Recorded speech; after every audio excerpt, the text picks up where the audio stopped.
President Trump is back in Washington after promoting an America First message at the World Economic Forum in Davos, Switzerland. At the same time, there's new controversy surrounding the Russia investigation. A New York Times report claims Mr. Trump ordered the firing of special counsel Robert Mueller in June. But the president shot down that report before leaving Davos earlier Friday. Mr. President, did you order Mueller fired? Did you fire Robert Mueller? You want to fire Robert Mueller? Fake news, folks. Fake news. Reuters White House correspondent Ayesha Rascoe joins me now from Washington.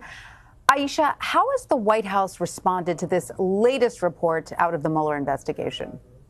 Well, they haven't said much about it, but as President Trump said, they're calling it fake news. Now, multiple outlets have confirmed at least some version of this idea that President Trump was looking at firing the special counsel over the summer. So they're saying it's fake news, but there are many outlets, including Reuters, that are reporting that this was under consideration. So earlier this week, the president said he was looking forward to being questioned by Mueller's team and that the interview could happen in a few weeks. Does that seem likely now? Well, I know that his lawyers immediately kind of pushed back on that. They said that the president was just talking hurriedly before leaving for his trip to Davos, and that it wasn't, that he wasn't necessarily saying that he was going to do it, that he would rely on the advice of his lawyers. I'm sure that they would prefer to do what they can to at least delay as long as possible or to put as many restrictions as they can before he talks to the special counsel, because it could be a very kind of treacherous a moment for him to be in front of the special counsel if he says the wrong things or if he's caught saying something that is later contradicted. Certainly. Now, the president will have his first State of the Union address on Tuesday. In an interview you had with him last week, he said he would be announcing some kind of action against China over trade. What else is the president expected to talk about? Well, we are hearing different things, but you can expect that the president would definitely be kind of touting his success, touting the things that he's been able to do as far as getting the tax cuts done. That's a huge thing for them. They're always talking about how the unemployment numbers have dropped, the jobs that he's created.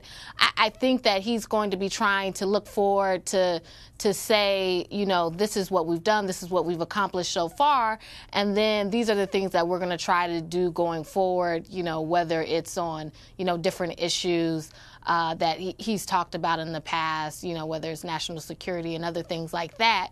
I think the issue for this White House will be staying on message. Whatever he says in the State of the Union, typically they have been overshadowed. Some of his speeches have been overshadowed by tweets and the Russia investigation. So I think whatever he says is going to be the trick for this administration is going to be staying on message. Now, the White House just sent its immigration proposal to Congress and said it wants lawmakers to take it up the week of February 5th. Is there any chance the president would veto an immigration bill passed by the House and Senate if it doesn't include everything in his plan? I think that's probably highly unlikely because by the time it gets through the House and the Senate, it will have had to, that's going to be a major task in and of itself, because to get through the House, it's going to have to get the approval of some of those hardliners in the House. It's going to have to have met those standards that they want for security, for some changes for the way immigration and family immigration is handled. So I doubt that he would veto something that's able to make it through Congress. I think the issue is going to be what could make it through both the House and the Senate, and getting them to agree on something. I think that's going to be the real task. Absolutely, getting something through those two houses. Absolutely. Well, Ayesha Rascoe in Washington, thank you. Thank you.